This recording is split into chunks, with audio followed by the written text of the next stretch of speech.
Aspirin, नाम तो सुना ही होगा। एक छोटी सी गोली जो वाकई बड़े बड़े काम करती है। तो चलिए आज इसी चमत्कारी दवा की दुनिया में थोड़ा और गहरा उतरते हैं और जानते हैं कि कैसे ये दिल के दौरे और स्ट्रोक से बचाने के लिए इतनी जानी मानी है। तो आज हम क्या क्या जानने वाले हैं। सबसे पहले एस्पिरिन है क्या, फिर देखेंगे कि ये काम कैसे करती है, दिल के लिए इसका इस्तेमाल क्यों होता है, किन लोगों को थोड़ा सावधान रहना चाहिए और आखिर में इसके साइड इफेक्ट्स और सावधानियों पर भी एक नज़र डालेंगे। तो चलिए शुरू करते हैं। सबसे पहला सवाल, आखिर ये एस्पिरिन है क्या? क्योंकि यकीन मानिए ये सिर्फ एक दर्द की गोली से कहीं ज्यादा है। अच्छा, तो अगर हम थोड़ी टेक्निकल भाषा में बात करें तो एस्पिरिन एक NSAID है। पूरा नाम है non steroidal anti inflammatory drug. अरे घबराइए नहीं, इसका सीधा सा मतलब है एक ऐसी दवा जो दर्द और सूजन को कम करती है।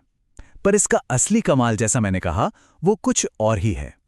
जी हाँ, आज के ज़माने में एस्पिरिन को लोग दर्द निवारक से ज़्यादा दिल के रक्षक के तौर पर जानते हैं।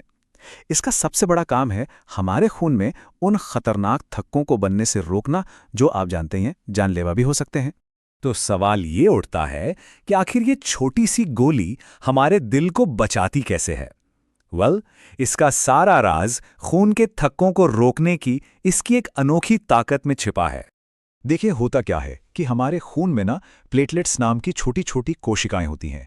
इनका काम है चोट लगने पर एक दूसरे से चिपक कर खून का बहना रोकना। बहुत ज़रूरी काम है। लेकिन कभी-कभी ये बिना किसी वजह के ही चिपकने लगती हैं और खतरनाक थक्के बना देती हैं। बस एस्पिरिन यही काम आती है। ये इनकी इसी चिपचिपाहट को रोक देती है। और इसी वजह से डॉक्टर इसे एंटी प्लेटलेट दवा कहते हैं। आम बोलचाल की भाषा में हम इसे खून पतला करने वाली दवा भी कह देते हैं। असल में ये बस खून को बिना किसी रुकावट के आराम से बहने में मदद करती है। ठीक है, तो अब ये तो समझ आ गया कि ये काम कैसे करती है। अब देखते हैं कि डॉक्टर इसे किन खास दिल से जुड़ी परेशानियों के लिए देते हैं। इसका इस्तेमाल सिर्फ बचाव के लिए ही नहीं होता, दिल का दौरा या स्ट्रोक आने पर भी इसका यूज होता है। इसके अलावा एंजाइना, मतलब जो सीने में दर्द उठता है, उसे रोकने के लिए, और तो और बाईपास सर्जरी या स्टेंट लगने जैसी प्रक्रियाओं के बाद भी ये एक बहुत ही जरूरी दवा बन जाती है। पर यहाँ एक बहुत जरूरी बात है, ये जादुई गोली हर किसी के लिए नहीं है दोस्तों। कुछ लोगों को इसे लेते वक्त बहुत बहुत ज्यादा सावधान रहने की जरूरत है।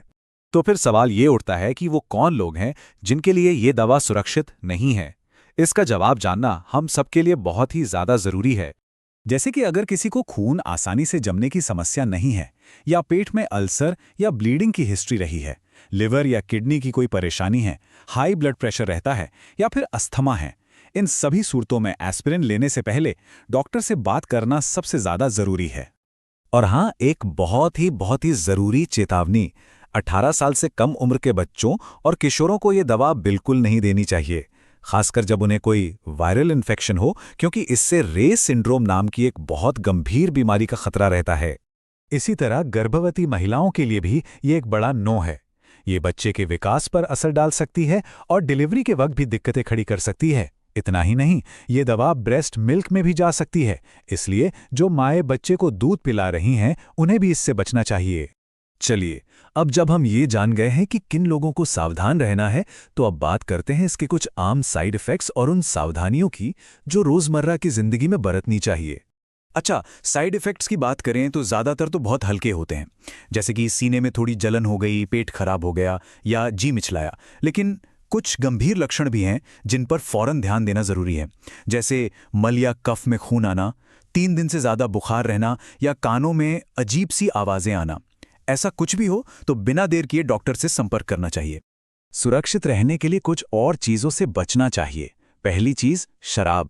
ये पेट में ब्लीडिंग का खतरा बढ़ा देती है। दूसरी, अगर इसे लेकर चक्कर आ रहे हैं या ध्यान लगाने में दिक्कत हो रही है तो ड्राइविंग बिल्कुल ना करें। और हाँ, क्योंकि ये खून को पतला करती है तो शेविंग करते वक्त या किसी भी नुकीली चीज़ का इस्तेमाल करते समय थोड़ा ज़्यादा सावधान रहें। और सबसे ज़रूरी बात, अपने डॉक्टर को अपनी हर उस दवा के बारे में बताएं जो आप ले रहे हैं। ये एक बहुत ही ज़रूरी चेतावनी है जिसे अक्सर लोग नज़रअंदाज कर देते हैं। अगर कोई ये दवा दिल के दौरे या स्ट्रोक से बचने के लिए ले रहा है तो उन्हें आइबुप्रोफेन, जो कि एक बहुत ही आम दर्द की दवा है, नहीं लेनी चाहिए। क्यों?